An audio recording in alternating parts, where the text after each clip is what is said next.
사랑하는 성도님들, 이렇게 명절 연휴 이렇게 잘 있어 긴 시간 들이셨는데요.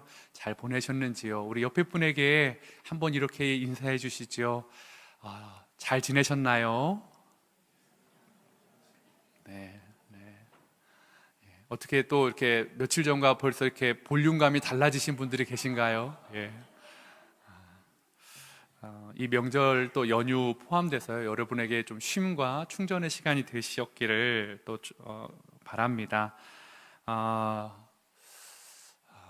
그냥 제가 이렇게 뒤에서 찬양하는 거 이렇게 보는데 이렇게 마음이 좀 이렇게 묵직하더라고요. 이렇게 오늘. 그래서 그냥 우리 이렇게 눈물 닦으시는 우리 성도님들의 모습을 이렇게 뒤에서 바라보는데, 아유, 참 얼마나 이렇게 힘드실까. 또 얼마나 또 이 하나님 붙잡고 일어서려고 하시는 모습이 보여지는 것 같아서 마음이 참 무거우면서도 또 찬양하면서, 하나님 우리 사랑하는 성도님들 힘 주십시오, 하나님 위로하여 주십시오, 소망을 주십시오 라는 그 마음이, 일개 목사의 마음도 이런데요, 여러분의 눈물을 보시는 아버지의 마음은 어떠실까요? 오늘 이 시간에 하나님의 위로와 하나님의 은혜가 여러분의 눈물 가운데, 여러분의 간절한 가운데 있기를 소망해 봅니다. 우리 요한복음 14장입니다. 1절부터 6절 말씀인데요, 신약성경 172페이지, 제 성경으로는 172페이지인데요, 요한복음 14장 1절부터 6절까지 저와 여러분이 한 절씩 교독하도록 하겠습니다. 제가 먼저 읽겠습니다. 너희는 마음에 근심하지 말라. 하나님을 믿으니 또 나를 믿으라. 내 아버지 집에 거할 곳이 많도다. 그렇지 않으면 너희에게 일렀으리라. 내가 너희를 위하여 거처를 예비하러 가노니 가서 너희를 위하여 거처를 예비하면 내가 다시 와서 너희를 내게로 영접하여 나 있는 곳에 너희도 있게 하리라. 내가 어디로 가는지 그 길을 너희가 아느니라. 도마가 이르되 주여, 주께서 어디로 가시는지 우리가 알지 못하거늘 그 길을 어찌 알겠사옵나이까. 예수께서 이르시되 내가 곧 길이요 진리요 생명이니 나로 말미암지 않고는 아버지께로 올 자가 없느니라. 아멘. 아마 오늘 이 말씀, 특별히 이 14장 6절 말씀은 우리가 너무나 잘 아는 말씀일 겁니다. 특별히 이제 14장을 시작하면서 당연히 이야기할 수밖에 없는 게 13장 이야기인데요, 왠지 모르게 이 13장은 참 긴 것 같습니다. 13장에는 중요한 사건들이 많이 있었는데, 성만찬, 마지막 만찬과 세족식 이야기를 중심으로 하면서 예수님이 자꾸 제자들에 대한 그 관심과 또 제자들에 대한 회개와 제자들에 대한 섬김의 모습들을 계속 이야기해 주시는 예수님의 이야기가 13장에서 계속 되어져 있었고, 그 마지막에 또 13장은 너무나 중요한 이야기인데 약간 좀 절망스러운 이야기로 끝납니다. 베드로에게 이런 절망의 이야기처럼 보여집니다. 자신의 생각과는 전혀 다른 이야기를 하는 예수님에게 베드로가 한 번 또 용기를 내서 이렇게 묻지 않습니까? 도대체 주님이 어떠한 길을 가시는 것인지 우리가 알 수 없어서 지금 어떻게 해야 되는지 모르겠다라는 그런 베드로에게, 그러면서도 나는 절대로 주님을 배신하지 않을 겁니다 라고 정말 용기를 짜내서 정말 전심으로 그렇게 고백하는 베드로에게 주님이 좀 가혹한 말씀을 하시죠. 네가 닭 울기 전에 3번 나를 부인할 것이다 라고 말씀을 하고 있습니다. 베드로가 정말 이 전심으로 그런 고백을 한 겁니다. 전혀 이게 거짓이 아니라 정말 쥐어짜서 정말 알 수 없는 상황 가운데 내가 알 수 있는 영역에서 내가 하고 싶은 거, 주님을 따라가고 싶은 방법으로 그렇게 고백을 했는데, 주님이 정말 단칼에 네가 닭 울기 전에 3번 나를 부인할 것이다 라는 얘기를 들으면서 베드로도 혼란스러웠을 것이고요, 나머지 제자들도 똑같은 혼란에 빠지게 되었습니다. 왜냐하면 모두가 길을 잃어버렸기 때문입니다. 어디로 가시는지, 어떤 일을 하시는지 그들이 다 길을 잃어버렸습니다. 그래서 오늘 요한복음 14장 1절은 이렇게 시작합니다. 너희는 마음에 근심하지 말라. 하나님을 믿으니 또 나를 믿으라. 제자들의 근심이요 정말 컸던 것 같습니다. 너희는 마음에 근심하지 말라. 이 근심하지 말라라는 이 단어가, 근심하다라는 단어가 그냥 좀 걱정하지 마, 에이 괜찮아, 에이, 그 정도 염려 가지고 왜 그래, 이런 말이 아닙니다. 이 헬라어로 타라소라는 단어인데요, 마치 이 단어가 어디 쓰였냐 보면 이 바다 위를 걸어오시는 그 주님을 보고 놀랐을 때 사용하는 단어가 근심하다, 놀라다, 근심하다, 이런 단어이거든요. 즉 제자들의 마음이요, 지금 풍랑 속에서 어디로 가야 될지 몰랐었던 때처럼, 자기 힘으로 도저히 방향을 뚫고 나갈 수 없었던 그때처럼 지금 역시도 풍랑 가운데 마치 길을 잃어버린 것처럼 지금 방향을 잃고 있다라는 것입니다. 절망하고 있고요, 도대체 예수님은 뭔가를 의미하는 중요한 의미 같은데 그 의미가 마음에 와닿지 않고 이해되지 않아서 힘든 시간들을 제자들이 보내고 있다라는 것입니다. 그런데 예수님은 근심하지 말아라, 그렇게 힘들어하는 그 제자들에게 이렇게 말씀하십니다. 하나님을 믿으니 또 나를 믿으라. 여러분 어떠세요? 나를 믿어, 이런 말을 들으면 여러분 좀 힘이 생기세요? 제가 좀 신뢰가 있었을 때에는 제 아내한테 내가 있잖아, 날 믿어, 그랬으면 제 아내가 맞아, 그래, 이랬는데요, 이게 조금 세월이 길어지다 보니까 내가 있잖아 그러면 약간 이런 반응이 약간 느껴지는 것 같아서 좀 당황할 때가 있거든요. 근데 지금 어떠세요 여러분? 강단에서 말씀을 읽을 때마다 오늘 말씀, 하나님을 믿으니 또 나를 믿어라, 예수 그리스도를 믿어라 라는 말씀이 선포되어질 때마다 여러분은 아멘으로, 아멘 그렇습니다, 제 삶의 방향이, 제 삶의 근심이 단번에 잠잠해질 것입니다 라는 그런 믿음으로 그것들을 수용하고 계세요? 아니면 아휴 그렇지 뭐 이런 느낌이세요? 어떠세요? 그렇게 되시던가요? 정말 나를, 하나님을 믿으니 또 나를 믿으라, 아멘 하면 정말 그 근심이 사라지시던가요? 아멘. 맞습니다. 이게 정말 우리 함께 그린 게 이렇게 신앙이 훌륭한 성도님들 많으십니다. 그런데요, 저는 그렇지 않을 때도 종종 있더라고요. 말씀이 되는데, 말씀이 막 들려지고 보여지는데 그게 마음에 와닿지, 눈에도 보여지고요, 머리도 들려지고요 하는데 이게 마음에 와닿지 않을 때가 있다라는 것입니다. 오늘 근데 이 믿으라라는 단어, 그럼 우리는 어떻게 믿어야 될까요? 근데 이 믿으라라는 단어가요, 현재 명령형 동사입니다. 즉 그냥 지금 새롭게 믿어라라는 게 아니고요, 지금 내가 새로운 뭔가가 아니라 네가 지금까지 하나님과 예수님을 믿어왔듯이 지금 지속적으로, 계속적으로 그 믿음을 가지고 지금 나아가라.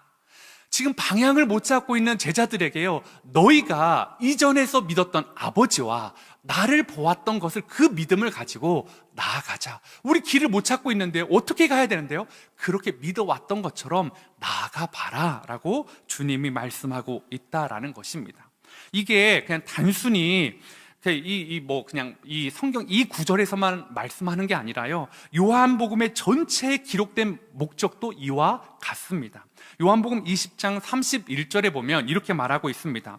오직 이것을 기록함은, 이 요한복음을 기록함은 너희로 예수께서 하나님의 아들 그리스도이심을 믿게 하려 함이요 또 너희로 믿고 그 이름을 힘입어 생명을 얻게 하려 함이니라. 요한복음을 기록한 이유, 사도 요한이 사복음서 중에 가장 늦게 복음서를, 이 요한복음을 묵상하며 기록했던 이유가 그들로 인해서 하나님의 아들 그리스도를 믿게 하려고요. 너희가 그것을 믿었던 것들이 흔들리니까 다시 한번 그것을 확증해 주기 위해서요. 그리고 그 이름에 힘입어서 생명을 얻게 하려고, 영원한 생명을 얻게 하려고 지금 권면하고 계시다라는 것입니다. 여러분은 예수님이 우리에게 영원한 생명, 영생, 생명을 주시는 분임을 믿으십니까? 아멘입니다. 그런데 우리에게 생명을 주시는 예수님이 무엇을 하시려고 하는지 오늘 본문에서 좀 설명해 주는 부분을 제가 여러분과 몇 가지로 나눠보려고 합니다. 요한복음 14장 2절에는요 이렇게 말하고 있습니다. 내 아버지 집에 거할 곳이 많도다. 그렇지 않으면 너희에게 일렀으리라. 내가 너희를 위하여 거처를 예비하러 가노니 라고 말하고 계십니다. 예수님은 아버지 집에 거할 곳이 많다라고 말씀하시면서 너희를 위하여 거처를 예비하러 간다라고 말씀하십니다. 여러분은 이 말씀을 들으실 때 어떤 생각을 하십니까? 예수님께서 아버지 집에 거할 곳이 많은데 그 거처, 우리를 위한 거처를 예비하러 가신다라고 제자들에게 말씀해 주셨잖아요. 그리고 부활하시고 다시 승천하신 다음에 아직까지 안 오셔요. 그러면 예수님은 뭐 하고 계신 걸까요? 거처를 마련하고 계신다고요? 천지를 말씀 한 번으로 지으신 분 지금 2000년이 지나도록 거처만 만들고 계셔. 아직 얘들아 미안하다. 내가 너 진짜 이거 올해 지금 좋은 거 사는데 이 천국 도시개발 5주년 계획 사업 이게 2000년 계획 사업이 잘 되지 않는구나. 얘들아 미안하다. 이게 이러고 계신 걸까요, 여러분? 여러분은 이 말씀을 좀 어떻게 보고 계세요? 정말 만약에 그런 것으로만 본다면 아직 천국이 예비되지가 않아서 정말 주님이 우리에게 오지 않는 것이라면 우리는 정말 하나님과 예수님의 능력에 대해서 너무 작게 그것을 보고 있는 것 아니겠습니까? 저는 이 부분을 볼 때 훨씬 더 관심 있게 봐야 될 게 2절의 앞부분인 것은 내 아버지 집이라는 것입니다. 내 아버지 집이라는 이 문장을 보면요, 이 아버지 집이라고 말하는 걸 생각할 때 우리는 당연히 어딜 생각합니까? 천국, 하나님 나라, 새하늘과 새 땅, 신천지. 거기 말고요. 예, 되게 좋은 의미의 새하늘과 새 땅. 예, 거기를 생각하실 겁니다. 천국을 생각하시면서요. 그런데요, 오늘 여기 말하는 아버지 집은요, 정말 우리가 그렇게 알고 있었던 우리가 죽어서 가는 그 나라를 의미하기도 하지만 중의적인 의미가 많이 함축되어져 있다라는 것을 요한복음이 말해주고 있다라는 것입니다. 아버지 집이라는 단어를 요한복음에서 또 언급한 부분이 있습니다. 요한복음 2장 16절인데요. 한번 읽어보도록 하겠습니다. 시작. 비둘기 파는 사람들에게 이르시되 이것을 여기서 가져가라. 내 아버지의 집으로 장사하는 집을 만들지 말라 하시니. 예, 여기 2장 16절에서 말하는 아버지 집은 뭘 말합니까? 성전을 말합니다. 그죠? 그리고 나서 그러니까 즉 아버지의 집은요, 성전을 말하면서 또 우리가 가야 될 하나님 나라를 말한다라는 것들을 우리가 알 수 있다라는 거죠. 그리고 나서 근데 이 성전이라는 것이 단순히 보여지는 건물 성전이 아니다라는 것을 우리는 잘 알고 있습니다. 2장 16절 다음에 나오는 말씀인데요, 19절부터 21절까지 제가 읽어드릴게요. 예수께서 대답하여 이르시되 너희가 이 성전을 헐라라고 하면서 내가 사흘 동안에 일으키리라. 유대인들이 이르되 이 성전은 46년 동안 지어졌거늘 네가 3일 동안 일으키겠느냐 하더라. 그러나 예수는 성전된 자기 육체를 가리켜 말씀하신 것이다 라고 말하고 있습니다. 즉 아버지의 집은 뭘 말하는 걸까요? 예수 그리스도의 부활하신 육체를 말하고 있다라는 거죠. 그러니까 지금 이 아버지의 집이라는 게 단순히 우리가 나중에 죽어서 가는 것만이 아니라 여러 가지 의미들을 하고 있는데요, 오늘 저는 더 중요한 의미를 이 집이라는 단어에서 좀 찾아보고 싶습니다. 요한복음 2장 16절에서 아까 읽었던 저희가 비둘기 파는 사람들이 이것을 여기서 가져가라. 내 아버지 집 할 때 여기서 집이라는 단어는요, 오이코스라는 단어를 쓰고 있습니다. 그러니까 헬라어로 오이코스가 집이라는 뜻이거든요. 그런데 우리가 읽었던 14장 2절의 아버지의 집은요, 오이키아라는 단어를 쓰고 있어요. 근데 이것도 집이라는 걸 쓰고 있어요. 그러니까 사실 이 1세기에 이 당시에 집을 의미할 때 오이키아, 오이코스 그냥 막 혼용해서 썼어요. 크게 특별한 의미를 부여하지 않았어요. 그런데 요한은 특별히 요한복음에서 뚜렷이 구별해서 이 단어를 쓰고 있다라는 거죠. 요한은요, 특징적으로 이 장소적인 부분을 할 때는요, 오이코스라고 씁니다. 그러니까 장소적인 집을 의미할 때는 오이코스라는 그것만 썼어요. 그리고 오이키아는 장소와 관계적인 두 가지 뜻이 있을 때는 오이키아라는 단어를 썼죠. 그러니까 다른 1세기의 사람들은 이 오이키아, 오이코스라는 단어를 그냥 집이라는 것도 혼용했었는데 요한은 엄밀하게 어떤 관계적인 의미를 담을 때에는 오이키아라는 단어를 썼다라는 거죠. 그리고 이 14장 2절에 말했던 이 아버지의 집 할 때는 오이키아라는 것을 썼다라는 것입니다. 즉 이게 뭐냐면 그냥 장소적인 집이라는 뜻도 있지만 우리가 집 하면 뭘 생각하죠? 가족을 생각하시잖아요. 즉 관계적으로 가족을 뜻할 때 오이키아라는 단어를 썼다라는 것입니다. 즉 그런 것으로 볼 때 아버지의 집은요, 장소적인 집으로 의미로 아버지의 집도 되지만 관계적으로 어떤 의미로 볼 때 아버지의 가족이라고도 볼 수 있다라는 거죠. 그렇게 보면 이 아버지의 집을 세 가지 정도의 의미로 이 고신대학교 이 주석집에 오니까 그렇게 표현을 하더라고요. 첫 번째는 예수님이 재림할 때 이 말 새 하늘과 새 땅, 우리가 이미 살펴봤던 것처럼 신천지, 거룩한 하나님 나라, 그것을 아버지의 집, 그래서 그것을 예비하러 주님이 가셨다라고 말씀을 하십니다.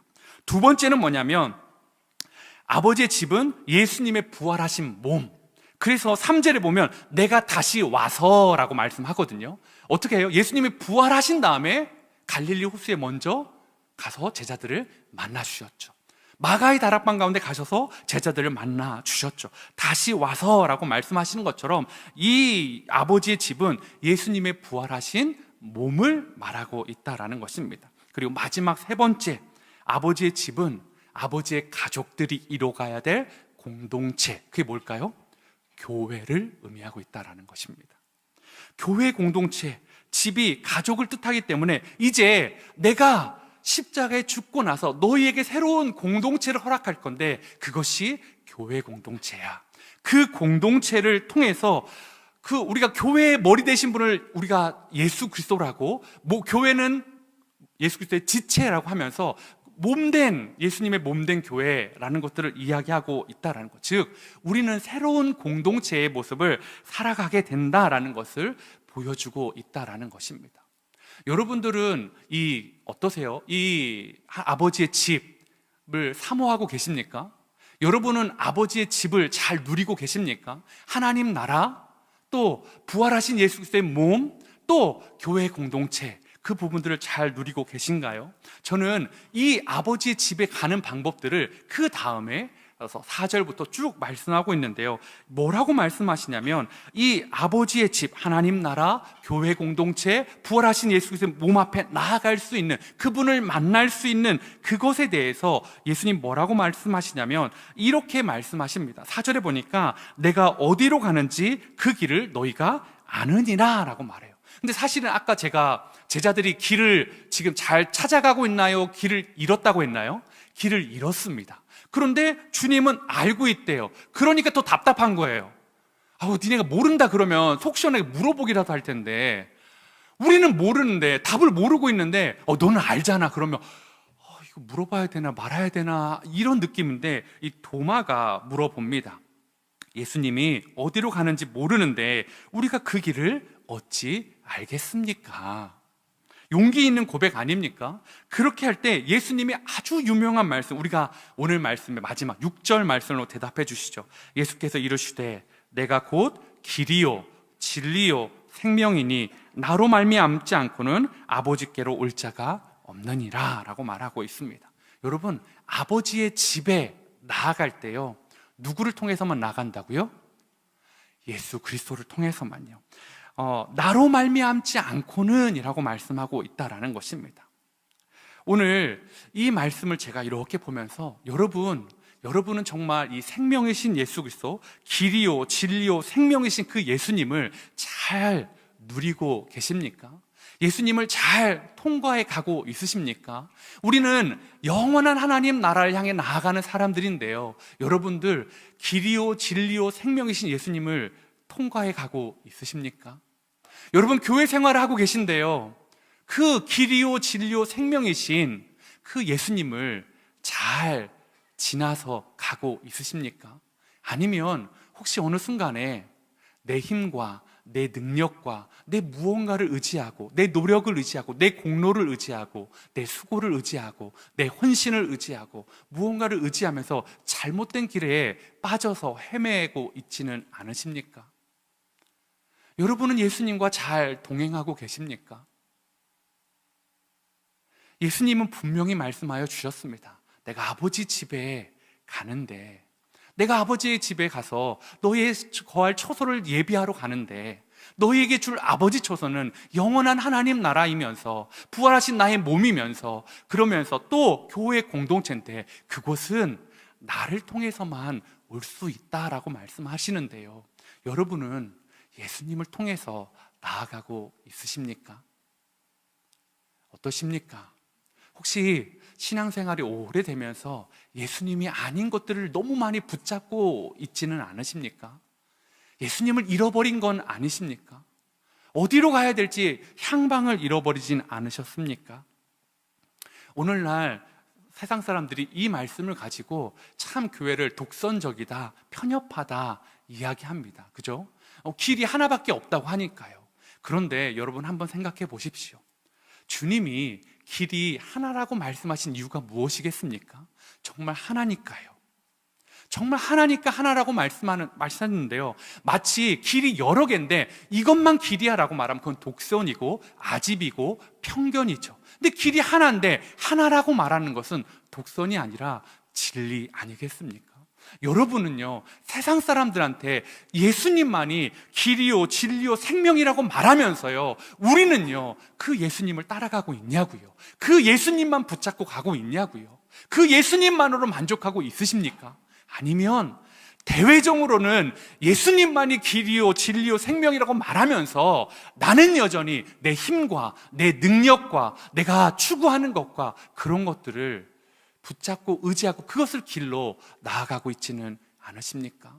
세상 사람들이 왜 우리를 편협하다고 할까요? 왜 오만하다고 할까요? 저는 이 복음의 진리가 너무 단순하고 하나밖에 없어서, 선택지가 하나밖에 없어서 일 수도 있지만 여러분, 우리가요 잘 살지 못하고 있기 때문은 아닐까요?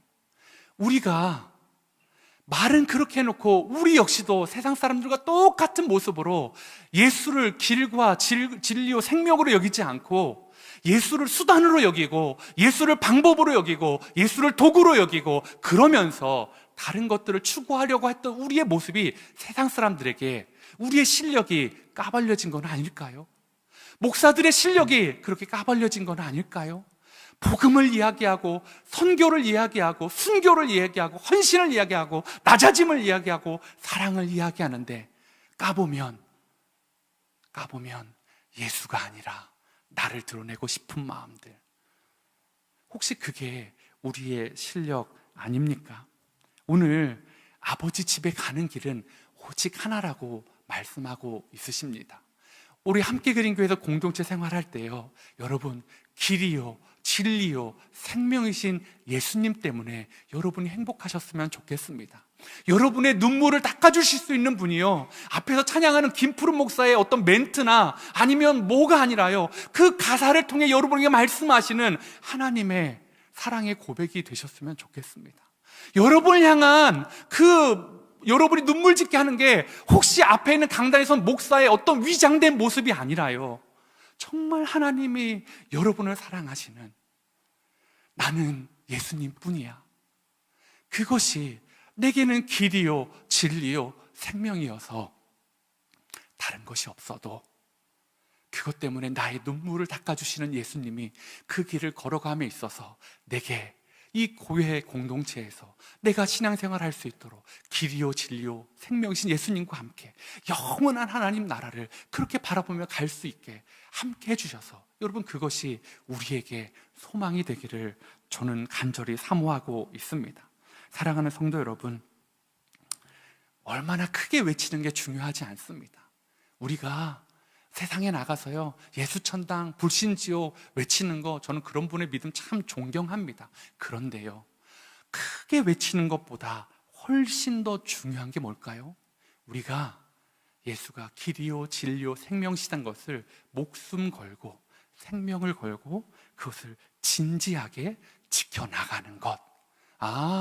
저 사람은 크게 이야기하지 않아도 예수로 사는 사람이구나, 예수님 때문에 예수님 바라보고 교회 신앙생활을 하는구나, 예수님을 통해서 하나님 나라에 가는구나, 예수님이 허락하신 성령님과 동행하는 사람이구나, 그것들을 보여줄 때 세상 사람들은요 인정해 줄 겁니다. 혹시 우리가 울리는 꽹과리처럼 예수 믿어요, 길과 진리요 생명이신 예수님을 믿어야 됩니다 라고 하는데 우리의 모습에 꽹과리의 소리만 있고 모습은 없어서 사람들이 시끄럽다고 귀를 막고 있는 건 아닐까, 저는 이 말씀을 돌아보게 되었습니다. 오늘 말씀이요, 그냥 심플합니다. 그런데 제 안에 너무 무겁게 다가왔습니다. 저는 길이신, 생명이신, 진리이신 예수님을 사랑하는 목사일까요? 제가 질문해 봤습니다. 여러분도 한번 물어보십시오.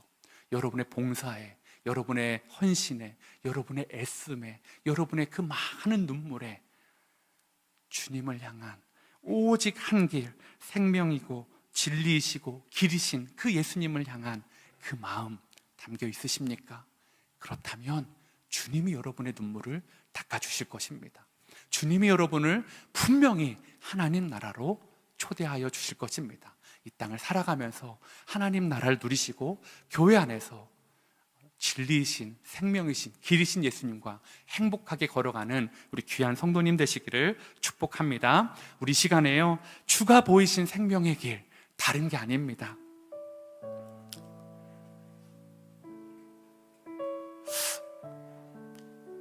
저는 함께 그린 교회가 참 좋거든요. 그런데요,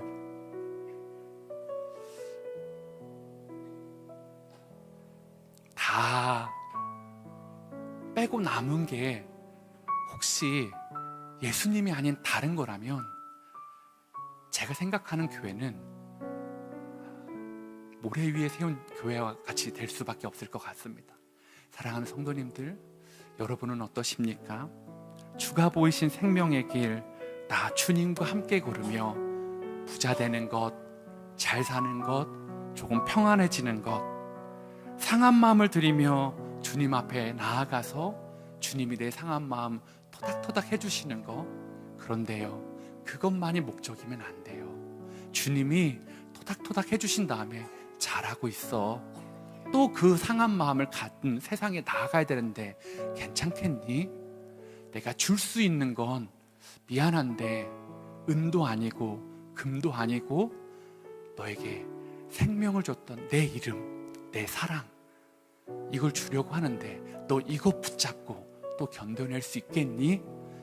사랑하는 성도님들, 우리 그 이름 생명처럼 여기면서 그 이름의 가치를 세상에 보여주는 그런 목사, 성도님들 되셨으면 좋겠습니다. 우리 시간에요, 주가 보이신 생명의 길 찬양하도록 하겠습니다.